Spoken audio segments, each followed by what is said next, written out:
नमस्कार दोस्तों, news time में आपका बहुत बहुत स्वागत है। दोस्तों, सबसे पहले तो निवेदन है कि आप हमारे चैनल को सब्सक्राइब कीजिएगा और लिंक आगे भेजिएगा ताकि अधिक से अधिक लोगों तक खबर पहुंच सके। ऐसा लगता है कि रघुराम राजन ने भी पाला बदल लिया है। वो रघुराम राजन कभी राहुल के साथ मिलते थे, देश की बात करते थे और आरबीआई के गवर्नर रह चुके थे और बाद में उनको एक्सटेंशन वगैरह मिली नहीं तो उनको देश छोड़कर जाना पड़ा फिर से अपना प्रोफेसर बनने के लिए। अजीब सी कहानी है साहब, अजीब सी कहानी है। और अब उन्होंने शॉक में डाल दिया हम सबको। वो कहते हैं कि इनकम टैक्स में जो देश के लोग उम्मीद कर रहे हैं कोई कटौती नहीं होनी चाहिए। वो भी डैवोस में गए हुए हैं, स्विट्जरलैंड में मजे कर रहे हैं वहां जाके, वर्ल्ड इकोनॉमिक फोरम के अंदर। बोलते हैं कि आम आदमी का जो इनकम टैक्स में कटौती की जो मांग आ रही है वो बिल्कुल भी नहीं होनी चाहिए। इससे क्योंकि सरकार के पास पैसे की और वित्त की बहुत कमी है और इससे शिक्षा और स्वास्थ्य बुरी तरह से प्रभावित होंगे। वैसे भी 10 सालों में शिक्षा और स्वास्थ्य की ओर पैसा तो खर्च किया ही नहीं निर्मला सीतारमन और मोदी जी ने। 0.6% तो मनमोहन सिंह शिक्षा पे खर्च करते थे जीडीपी का, अब 0.3% होता है। ऐसे ही स्वास्थ्य के अंदर भी आधा खर्च हो गया और ऊपर से शिक्षा और हेल्थ के ऊपर सेस ले लेते हैं पर खर्चा करते नहीं है।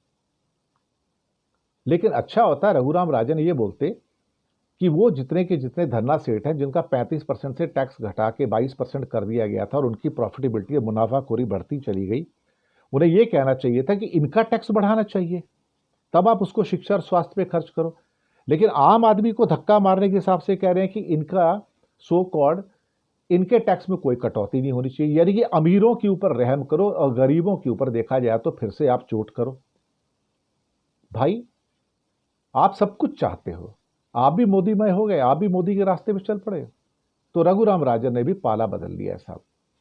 बोलते हैं शिक्षा और स्वास्थ्य के लिए हमें और ज्यादा टैक्स चाहिए, सरकार के हालात ऐसे नहीं है, वित्तीय घाटा चिंताजनक स्तर पर है केंद्र और राज्य सरकार दोनों के अंदर। तो ऐसे में वो शिक्षा और स्वास्थ्य के लिए पैसा कहां से लेके आएंगे? काश ये भी कह देते कि लाडकी बहना के लिए पैसा कहां से लेके आएंगे, लाडली बहना के लिए पैसा कहां से लेके आएंगे, प्यारे भैया के लिए पैसा कहां से लेके आएंगे। उसके ऊपर तो कोई बात नहीं की उन्होंने, क्योंकि शायद वो बात मोदी जी को चुप सकती है ना, इसलिए नहीं बात की। ये भी नहीं कहा कि 22% से बढ़ाकर कॉर्पोरेट का जो टैक्स है, कंपनियों पे जो टैक्स है, फिर से वापस 35% किया जाए, क्योंकि उससे मोदी नाराज हो जाएंगे, अडानी नाराज हो जाएंगे। वो बात भी नहीं कही आपने। लेकिन बात वो कही कि आम आदमी को जो चोट पहुंचाती है, आम आदमी को जो थोड़ा बहुत राहत मिलती है, आप उसके खिलाफ हो गए हैं कि टैक्स में कटौती की तो हमारे टैक्स में जो राजस्व है उसमें कमी आ जाएगी और लॉन्ग टर्म के लिए वो देश के लिए हानिकारक होगा। आपको ह्यूमन कैपिटल पे तो जोर देना चाहिए, शिक्षा और स्वास्थ्य पे ज्यादा पैसा खर्चा करना चाहिए, लेकिन सरकार कर रही है क्या?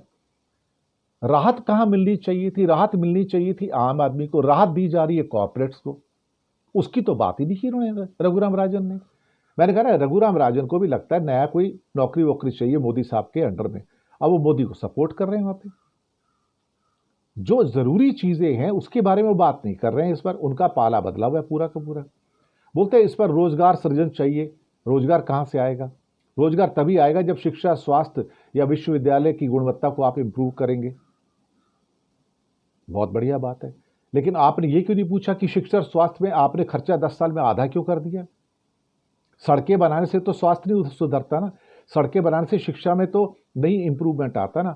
अगर आपको हाईवे बनाने थे तो हाईवे शिक्षा के बनाने थे, स्वास्थ्य के बनाने थे, उसके बारे में आपने बात नहीं की और सीधे कह दिया कि हाँ मुझे बड़ी चिंता हो रही है, अगर इनकम टैक्स में कटौती हो गई और कुछ लोगों को लाभ मिल गया तो उससे ज्यादा फायदा तो आपको यहां भी मिल सकता था बहुत आराम से। फिर तो कॉर्पोरेट टैक्स को वापस 22% से अगर आप 35% ले जाते हैं, आम आदमी के ऊपर भी तो 35% टैक्स लगा रखा है ना आपने।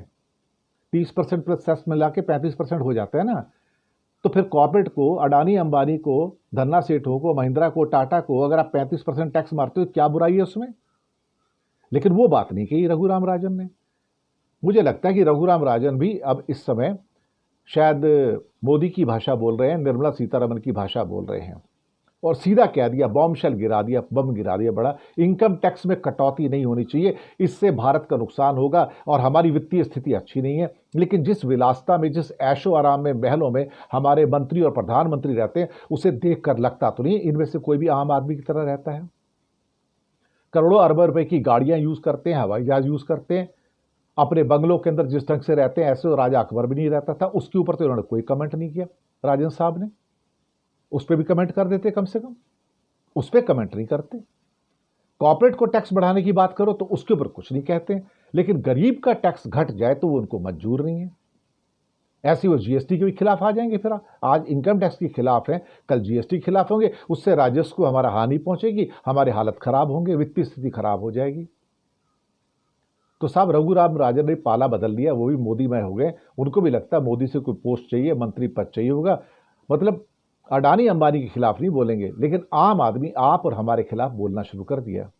That is the state of affair कि यहां पर हर आदमी जो है ना अब सेल्फिश होता चला जा रहा है। ये उम्मीद रघुराम राजन से बिल्कुल नहीं थी कि सीधा ही कह दिया अपना कि इनकम टैक्स में कोई कटौती नहीं होनी चाहिए। दैट्स अ शेमफुल एब्सोल्युटली कि जो आदमी आम आदमी के साथ में नहीं है और वो कैपिटलिस्ट के साथ में है, बड़े बड़े धन्ना सेठों के साथ में, हमें उस आदमी के साथ कोई भी सिंपैथी नहीं है। रघुराम राजन के लिए हम सिर्फ सिंपैथेटिक ही हो सकते हैं कि उन्होंने भी पाला बदल के धन्ना सेठों को ज्वाइन कर लिया, या ये कहा जाए अडानी और अंबानी ने रघुराम राजन को भी खरीद लिया है। हर आदमी बिकाऊ है साहब, यहां पर हर की कीमत अलग अलग है, लेकिन हर आदमी बिकने को तैयार है। शर्म तो आती है, लेकिन नया भारत कुछ ऐसे ही है। धन्यवाद।